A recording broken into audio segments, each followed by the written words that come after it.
Hi what's welcome to the hit and real channel. இப்போ நான் அந்த காட்டிக்கிட்டு இருக்கேன் இல்லையா, இந்த மரத்தில் படர்ந்துருக்கு இல்லையா, இந்த இதுக்கு பேர் வந்து மாஸ் அப்படின்னு சொல்கிற பேர். இது வந்து ஒரு சார்புண்ணி தாவரம். இது மரத்தினுடைய பட்டைகள் இருக்கக்கூடிய அந்த ஒரு உணவுகளை பயன்படுத்தி இது படர்ந்துருக்கு. இந்த பாருங்கள், இந்த மரம் ஃபுல்லாக இருக்குது. இது பெரிய மரம். இந்த மரம் ஃபுல்லாக இது இருக்குது பாருங்கள்.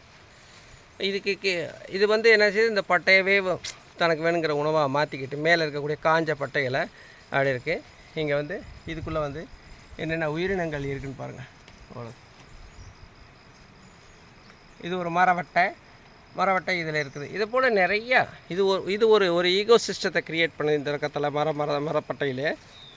இந்த மாசுனால என்னன்னு கேட்டிங்கன்னா, இது அதிகப்படியான கார்பன் டை ஆக்சைடை இழுத்துக்குது. நம்ம நினைக்கிறோம் செடிகள் தான் பெரிய பெரிய செடிகள் தான் கார்பன் டை ஆக்சைடை காற்றுலேருந்து உறிஞ்சு ஆக்சிஜனை வெளிவிடுதுன்னு நினைக்கிறோம். அப்படி இல்லை.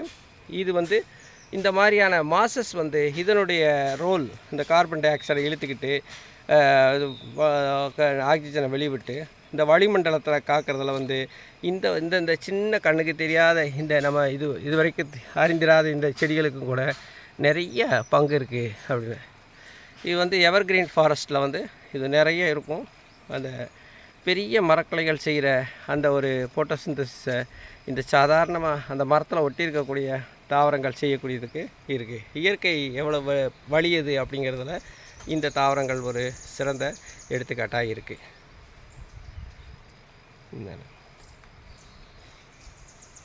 இங்கே நிலவக்கூடிய இந்த மாய்ஸ்ட் டெம்பரேச்சர், ஏர், பியூர் ஏர், இதுக்கெல்லாம் இதுவும் ஒரு காரணம் அப்படிங்கிறது இங்கே நம்ம குறிப்பிட வேண்டிய ஒரு விஷயமாக இருக்குது.